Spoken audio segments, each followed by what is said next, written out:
உங்க அனைவருக்கும் வணக்கம்.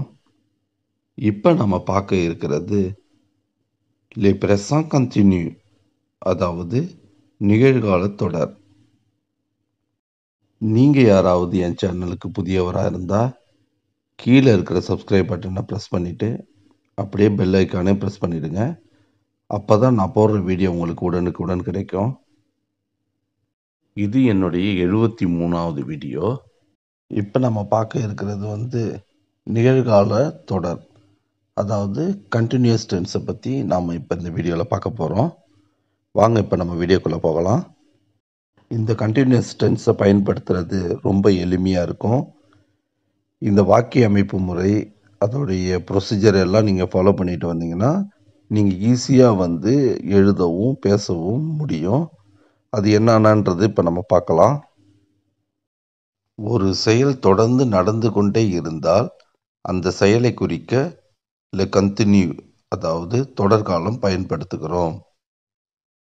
அநேகமாக நான் இப்போ சொல்கிறதுலேருந்து உங்களுக்கு என்னன்றது தெரிஞ்சிருக்கும்னு நினைக்கிறேன்.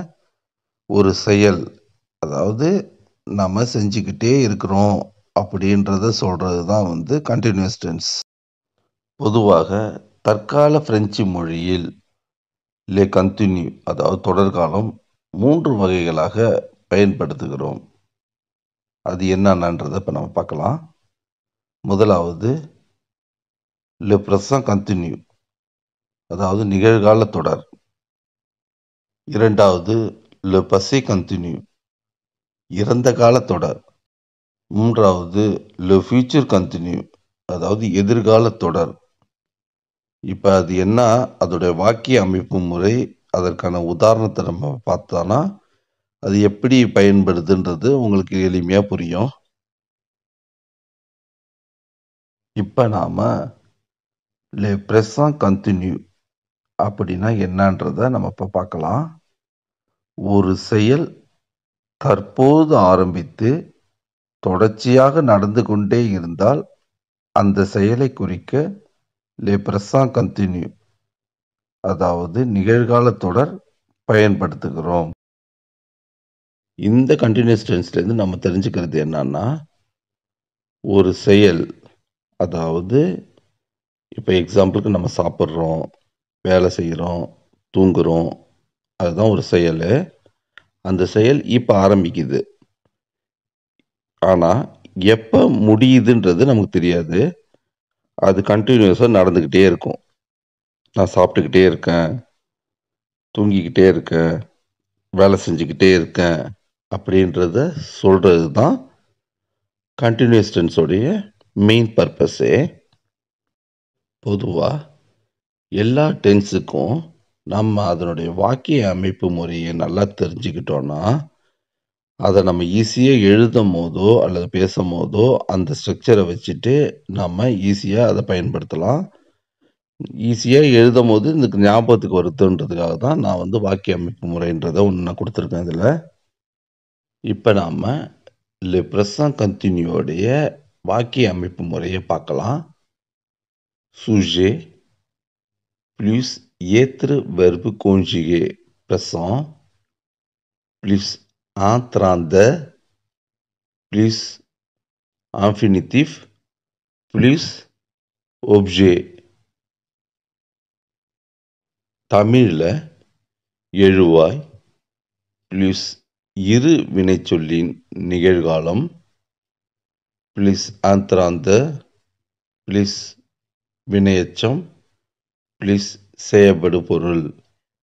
இந்த வாக்கிய அமைப்பு முறையிலேருந்து நீங்கள் தெரிஞ்சிக்க வேண்டிய ஒரு வார்த்தை என்னன்னா en train de, அதுக்கு அடுத்தபடியாக ஏத்ருடைய ப்ரெசன்ட் டென்ஸுடைய வார்த்தை. இந்த 2 வார்த்தையும் நீங்கள் பார்த்தீங்கன்னா இந்த வாக்கியம் அதாவது தொடர்காலம், அதாவது கண்டினியூஸ் டென்ஸில் இருக்குன்றத நீங்கள் ஈஸியாக தெரிஞ்சுக்கலாம். அதை ஒரு உதாரணத்தோடு சொன்னால் தான் உங்களுக்கு இன்னும் எளிமையாக புரியும். அது என்னன்றதை இப்போ நம்ம பார்க்கலாம். அதுக்கு முன்னாடி ஏத்ரு வெர்புடைய ப்ரெசன்ட் டென்ஸுடைய அந்த கோஞ்சுகே என்னன்றதை இப்போ நம்ம பார்த்துட்டு அதுக்கு அடுத்தது நம்ம எக்ஸாம்பிள் பார்க்கலாம்.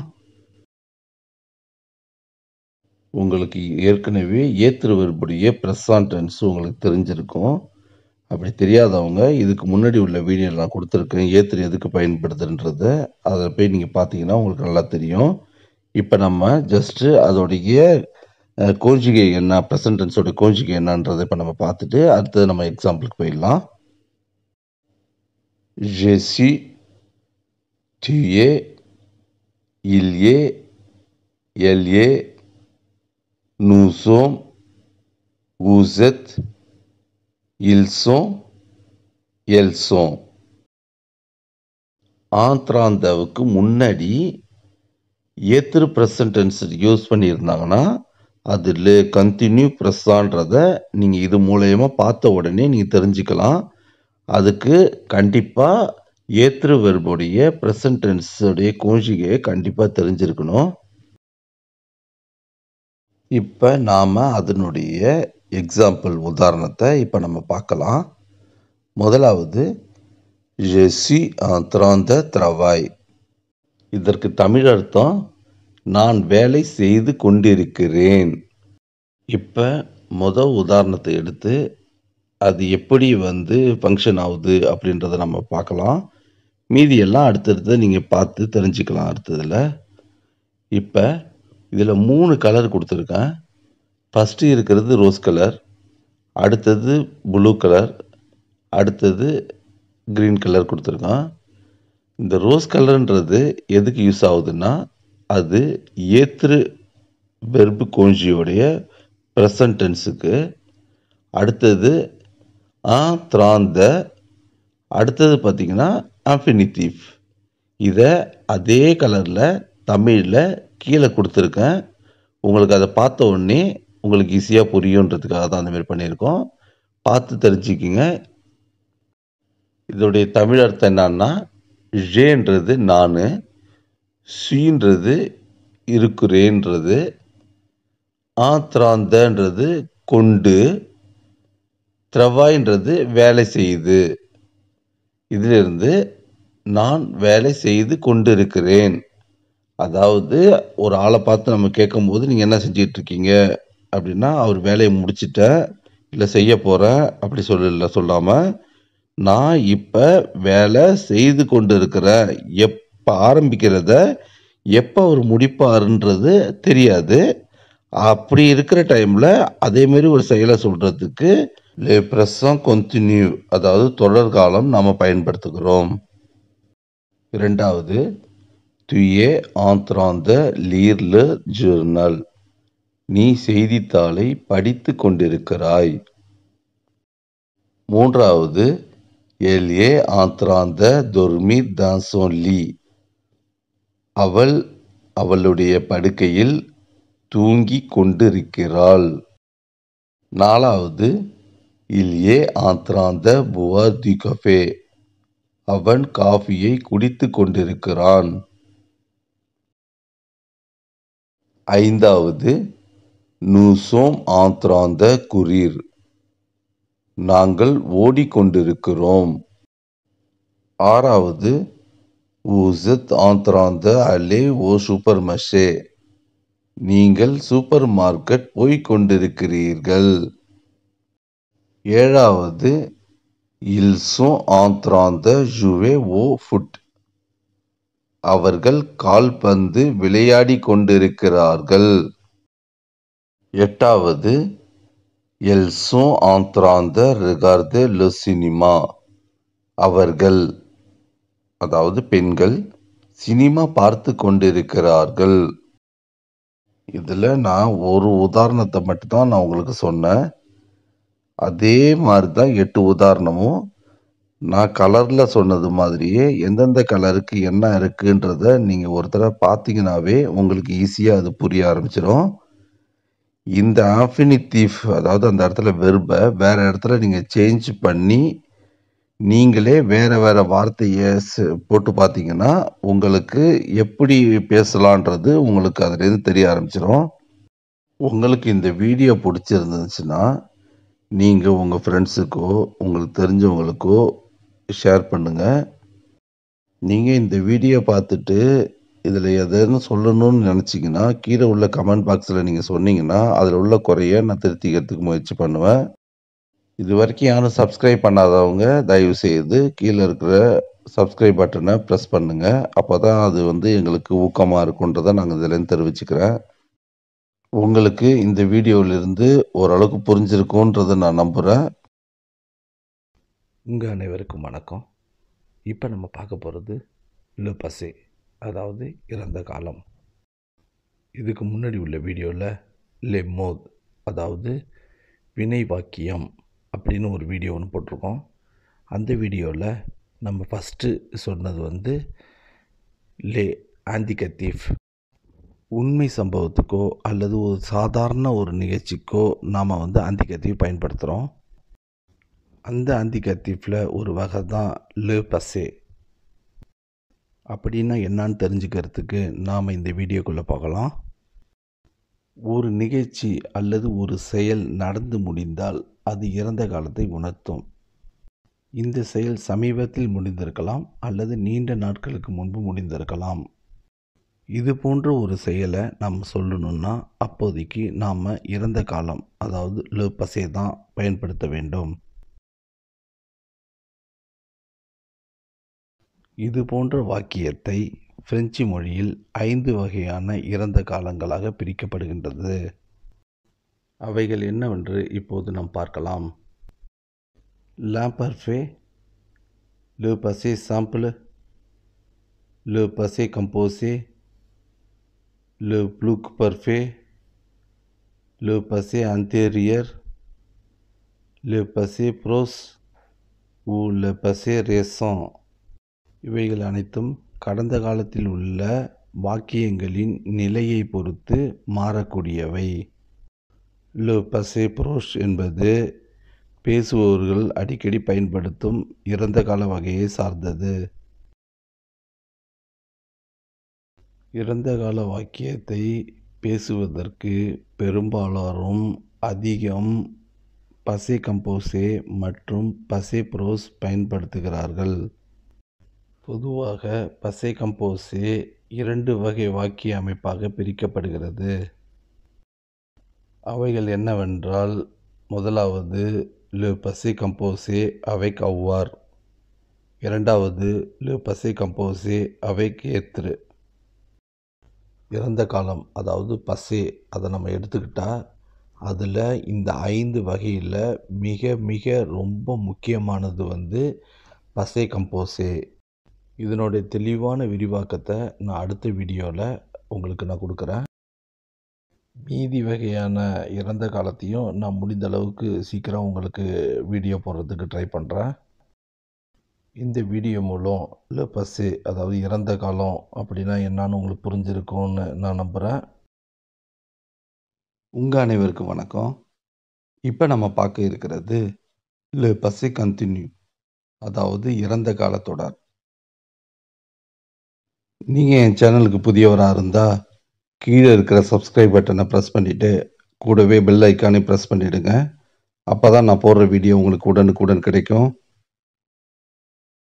நீங்கள் யாராவது என்னுடைய பழைய வீடியோ பார்க்க விரும்பினா பிளேலிஸ்ட்டில் டிவிஷனாக கொடுத்துருக்கேன், போய் பார்த்துக்குங்க. வாங்க இப்போ நம்ம வீடியோக்குள்ளே போகலாம். முதல்ல நம்ம தெரிஞ்சுக்கிறது லெ கண்டினியூ, அதாவது தொடர்காலம் அப்படின்னா என்னன்னு நம்ம தெரிஞ்சுக்கலாம். ஒரு செயல் தொடர்ந்து நடந்து கொண்டே இருந்தால் அந்த செயலை குறிக்க லெ கண்டினியூ, அதாவது தொடர்காலம் பயன்படுத்துகிறோம். லெ கண்டினியூ, அதாவது தொடர்காலத்தில் ஒரு செயல் ஆரம்பிக்கும், அது தொடர்ந்து நடந்துக்கிட்டே இருக்கும். அந்த செயல் எப்போ முடியுதுன்னு நமக்கு தெரியாது. அவ்வாறு செய்கின்ற செயலை தான் நம்ம லெ கண்டினியூன்னு நம்ம சொல்கிறோம். பொதுவாக தற்கால பிரெஞ்சு மொழியில் லெ கண்டினியூ, அதாவது தொடர்காலத்தை 3 வகைகளாக நம்ம பயன்படுத்துகிறோம். முதலாவது லெ ப்ரெசன்ட் கண்டினியூ, அதாவது நிகழ்கால தொடர். இரண்டாவது லெ பசே கண்டினியூ, அதாவது இறந்த கால தொடர். மூன்றாவது லெ ஃபியூச்சர் கண்டினியூ, எதிர்கால தொடர். லெ ப்ரெசன்ட் கண்டினியூ, அதாவது நிகழ்கால தொடரை பற்றி நான் எனது 73வது வீடியோவில் தெளிவாக சொல்லியிருக்கேன். யாராவது தெரியலனா போய் பார்த்துக்குங்க. இப்போ நாம் இந்த வீடியோவில் le passé continu அதாவது இறந்த கால தொடர் அப்படின்னா என்ன, வாக்கிய அமைப்பு முறை மற்றும் உதாரணத்தை நாம் இப்போ பார்க்கலாம். ஒரு செயல் ஏற்கனவே ஆரம்பித்து தொடர்ச்சியாக நடந்து கொண்டே இருந்தால் அந்த செயலை குறிக்க le passé continu அதாவது இறந்த கால தொடர் பயன்படுத்துகிறோம். இந்த வகையான வாக்கியத்தில் ஒரு செயல் ஏற்கனவே அதாவது நேத்தியோ அல்லது அதற்கு முன்னாடியோ ஆரம்பித்து கண்டினியூஸாக நடந்துக்கிட்டே இருக்குது. அந்த செயல் எப்போ முடிஞ்சதுன்னு நமக்கு தெரியாது. அதேமாரி கண்டிஷனில் நாம் இந்த மாதிரியான டென்ஸு அதாவது le passé continuவை நாம் பயன்படுத்தலாம். இப்போ நாம் அதனுடைய வாக்கிய அமைப்பு முறையை பார்க்கலாம். sujet ப்ளஸ் ஏற்று வெர்பு conjugué அதாவது passé plus entrant plus verb அதாவது infinitif ப்ளஸ் objet. இது தமிழில் எழுவாய் ப்ளஸ் இரு வினைச்சொல் அதனுடைய இறந்த காலம் ப்ளஸ் entrant ப்ளஸ் வினைச்சொல் அதாவது வினையச்சம் ப்ளஸ் செயல்படுபொருள். இப்போ நாம் ஏற்று வெர்பு பசேவை அதாவது ஏற்று வெர்புடைய கோஞ்சுகேவை பாஸ்ட் டென்ஸில் உள்ளதை நம்ம பார்க்கலாம்.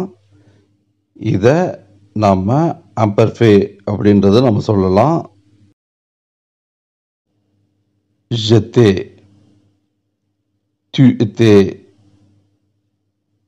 il était, elle était, nous étions, vous étiez, ils étaient, elles étaient. le présent continuவில் ஏற்று வெர்பு ப்ரெசன்ட் conjuguéவை நம்ம பயன்படுத்துவோம். எக்ஸாம்பிளுக்கு j'ai si யூஸ் பண்ணுவோம். இந்த இடத்துல ஏற்று வெர்பு passé அதாவது imperfect j'étais-வை நம்ம இதில் பயன்படுத்துகிறோம். ப்ரெசன்ட் கண்டினியூக்கும் passé கண்டினியூக்கும் உள்ள வித்தியாசம் இதுதான். இப்போ நாம் அதனுடைய சில உதாரணத்தை நாம் இப்போ பார்க்கலாம். முதலாவது j'étais en train de travail. இதனுடைய தமிழ் அர்த்தம் நான் வேலை செய்து கொண்டிருந்தேன்.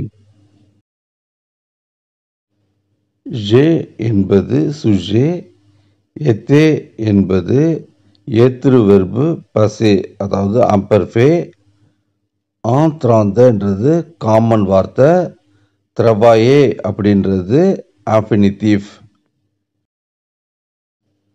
நான் என்பது எழுவாய், வேலை செய்து என்பது வினையச்சம், கொண்டு என்பது entrant, இருந்தேன் என்பது இரு வினைச்சொல்லின் இறந்த காலம். இதே வாக்கிய அமைப்பு முறையை வச்சு நாம் மேலும் சில உதாரணத்தை நம்ம இப்போ பார்க்கலாம். tu étais en train de lire le journal. நீ செய்தித்தாளை படித்துக் கொண்டிருந்தாய். elle était en train de dormir dans son lit. அவள் அவளுடைய படுக்கையில் தூங்கிக் கொண்டிருந்தாள். il était en train de boire du café. அவன் காஃபியை குடித்துக் கொண்டிருந்தான்.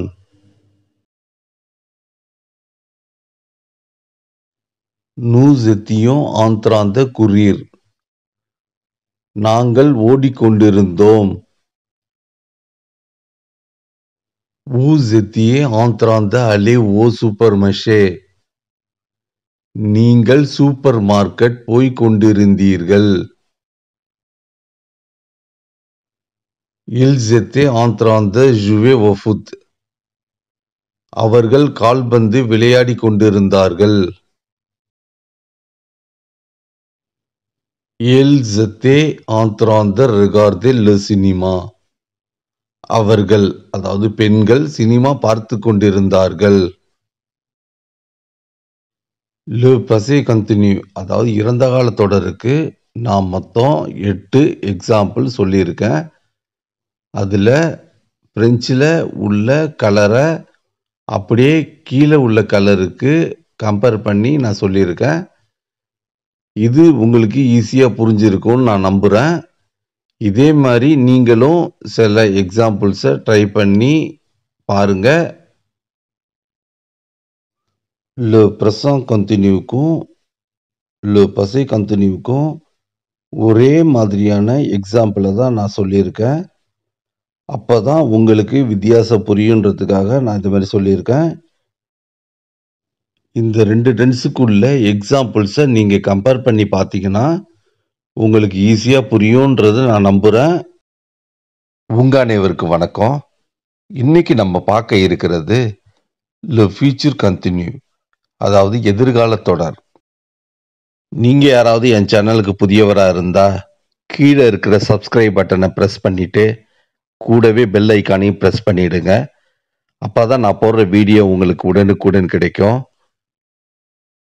இதுக்கு முன்னாடி 73வது வீடியோவில் le présent continuவும் 95வது வீடியோவில் le passé continu என்ற வீடியோவை நம்ம போட்டிருக்கோம். அந்த 2 வீடியோவை நீங்கள் பார்க்க விரும்பினா பிளேலிஸ்டில் கொடுத்துருக்கேன், நீங்கள் போய் பார்த்துக்குங்க. le future continue அப்படின்னா என்னன்னு தெரிஞ்சுக்கிறதுக்கு வாங்க நம்ம வீடியோக்குள்ளே போகலாம். அதுக்கு முன்னாடி தொடர்காலம் அதாவது கண்டினியூ டென்ஸ்னா என்னான்னு முதல்ல நம்ம தெரிஞ்சுக்கணும். ஒரு செயல் தொடர்ந்து நடந்து கொண்டே இருந்தால் அந்த செயலை குறிக்க le continue அதாவது தொடர்காலம் பயன்படுத்துகிறோம். இந்த காலம் எப்போ பயன்படுத்துகிறாங்கன்னா நாம் ஒரு வேலையை செய்ய ஆரம்பித்து அதை நம்ம எப்போ முடிக்கிறோன்னு தெரியாத பட்சத்தில் இந்த காலத்தை நம்ம யூஸ் பண்ணணும். பொதுவாக தற்கால பிரெஞ்சு மொழியில் le continu அதாவது தொடர்காலம் 3 வகைகளாக பயன்படுத்துகிறோம். முதல்ல le présent continu அதாவது நிகழ்கால தொடர். இரண்டாவது le passé continu இறந்த கால தொடர். மூன்றாவது le future continu எதிர்கால தொடர். நான் ஏற்கனவே le présent continuவும் le passé continuவும் ரெண்டுத்தையும் நான் சொல்லியிருக்கேன். இன்னொரு தடவை நீங்கள் சிம்பிளாக தெரிஞ்சுக்கிறதுக்கு le présent continu அதாவது ஒரு செயல் இப்போ நடக்க ஆரம்பிக்குது, தொடர்ச்சியாக நடந்து கொண்டே இருக்கிறது, எப்போ இது முடியும்னு தெரியாது. இதேமாரி சுச்சுவேஷனில் நாம் ப்ரெசன்ட் கண்டினியூவை பயன்படுத்தலாம். பசே கண்டினியூன்றது ஒரு செயல் நேத்தியோ அதுக்கு முன்னாடியோ ஆரம்பித்து தொடர்ச்சியாக நடந்துக்கிட்டே இருந்து எப்போ முடியுதுன்னு நமக்கு தெரியாது. இது போன்ற சுச்சுவேஷனில் நாம் le passé continuவை பயன்படுத்தலாம். இதிலிருந்து le présent continuவுக்கும் le passé continuவுக்கும் வித்தியாசத்தை நீங்கள் தெரிஞ்சிருந்திருப்பீங்க. இப்போ நாம் le future continu அதாவது எதிர்கால தொடர் அப்படின்னா என்னன்றதை நம்ம பார்க்கலாம். ஒரு செயல் பிற்காலத்தில் ஆரம்பித்து தொடர்ச்சியாக நடந்து கொண்டே இருந்தால் அந்த செயலை குறிக்க le future continu அதாவது எதிர்கால தொடர் பயன்படுத்துகிறோம். இதனுடைய அர்த்தம் ஒரு செயல் நாளையோ அல்லது நாளை மறுநாளோ அல்லது அடுத்த வாரம், அடுத்த மாதம், அடுத்த வருடம் குறிப்பதை தான் நாம் பிற்காலம் என்ற வார்த்தையை பயன்படுத்துகிறோம். அந்த செயல் கண்டினியூஸாக நடந்துக்கிட்டே இருக்கும், எப்போ முடியுதுன்னு தெரியாது. அதேமாரி காலத்தில் தான் நாம் இந்த le future continue பயன்படுத்துகிறோம். இப்போ நாம் அதனுடைய வாக்கிய அமைப்பு முறை, அதாவது ஒரு ஃப்ராஸு, அதை தான் நம்ம வந்து சென்டென்ஸ்னு சொல்கிறோம். அதை அமைக்கிறதுக்கு கிராமட்டிக்கலாக, அதாவது இலக்கணமாக வந்து எப்படி அமைக்கிறதுன்றதை நாம் இப்போ பார்க்கலாம். sujet plus ஏற்று வெர்பு conjugué, அதாவது future plus entrant plus infinitif. இதை தமிழில் எழுவாய் பிளஸ் இரு வினைச்சொல்லுனுடைய எதிர்காலம் பிளஸ் entrant பிளஸ் வினையச்சம். எதுக்கு நான் இதை சொல்றேன்னா, ஒரு ஃப்ராஸை, அதாவது ஒரு வாக்கியத்தை அமைக்கிறதுக்கு இலக்கண விதிக்கு உட்பட்டு ஒரு ஃப்ராஸ் அமையணும்னா இதை தெரிஞ்சாதான் நம்மளால le future continueக்கு உள்ள ஒரு வாக்கியத்தை அமைக்க முடியும். அடுத்ததாக நாம பார்க்க இருக்கிறது ஃபியூச்சர்ல ஏற்று வெர்பு conjugué என்னன்றதை இப்ப நம்ம பார்க்கலாம். je serai, tu seras, il sera, elle sera, nous serons, vous serez, ils seront, elles seront. இப்ப நாம அதனுடைய சில உதாரணங்களை பார்க்கலாம். நான் உங்களுக்கு எளிமையா புரியணுன்றதுக்காக இதுக்கு முன்னாடி உள்ள பிரசன்ட், பாசே, இப்ப இருக்கிற ஃபியூச்சருக்கு ஒரே விதமான உதாரணத்தை தான் நான் கொடுத்துருக்கேன். ஏன்னா அப்பதான் உங்களுக்கு எளிமையா புரியுன்றதுக்காக. அதோட இல்லாம இந்த எடுத்துக்காட்டுல பிரெஞ்சுல உள்ள வார்த்தையில உள்ள கலருக்கு தமிழ்ல எப்படி அர்த்தம் சேஞ்ச் ஆகுது அப்படின்றத கலர் மூலமா நான் உங்களுக்கு சொல்லியிருக்கேன். உங்களுக்கு கண்டிப்பா இது எளிமையா புரியும். je serai en train de travail, நான் வேலை செய்து கொண்டிருப்பேன். tu seras en train de lire le journal, நீ செய்தித்தாளை படித்துக் கொண்டிருப்பாய். elle sera en train de dormir dans son lit, அவள் அவளுடைய படுக்கையில் தூங்கிக் கொண்டிருப்பாள். il sera en train de boire du café, அவன் காஃபியை குடித்துக் கொண்டிருப்பான். nous serons en train de courir, நாங்கள் ஓடிக்கொண்டிருப்போம். vous serez en train d'aller au supermarché, நீங்கள் சூப்பர் மார்க்கெட் போய் கொண்டிருப்பீர்கள். ils seront en train de jouer au foot, அவர்கள் கால்பந்து விளையாடி கொண்டிருப்பார்கள். elles seront en train de regarder le cinéma, அவர்கள், அதாவது பெண்கள், சினிமா பார்த்து கொண்டிருப்பார்கள். இதுல ரோஸ் கலரு, நீல கலரு, பச்சை கலரு 3 கலர் கொடுத்துருக்கேன். பிரெஞ்சுல அதுல உள்ள தமிழ் அர்த்தத்தை தெரிஞ்சுக்கிறதுக்காக. இதே போல நீங்க தெரிஞ்சுக்கிட்டீங்கன்னா அடுத்தடுத்த வாக்கியத்தை நீங்க ஈஸியா அமைக்கலாம். இந்த தொடர்காலம், அதாவது கொன்டினியூல அதிகமாக நாம பயன்படுத்துறது பிரசன்ட் கொன்டினியூ தான் நாம அதிகமா பயன்படுத்துற மாதிரி இருக்கும். அப்ப இது பயன்படாதுன்றது அர்த்தம் கிடையாது. இது சில நேரங்களில் பயன்படும். இத கண்டிப்பா நீங்க தெரிஞ்சு வச்சுக்கணும். நீங்க இதிலிருந்து 3 காலங்களான present continue, Bache continue, future கன்டின்யூல உள்ள வித்தியாசத்தை தெரிஞ்சிருப்பீங்கன்னு நான் நம்புறேன். உங்களுக்கு இந்த வீடியோ பிடிச்சதுன்னா உங்க ஃப்ரெண்ட்ஸுக்கும் உங்க தெரிஞ்சவங்களுக்கும் ஷேர் பண்ணுங்க. சப்ஸ்கிரைப் பண்ணி எங்களுக்கு சப்போர்ட் பண்ணுங்க. மீண்டும் அடுத்த வீடியோல சந்திப்போம்.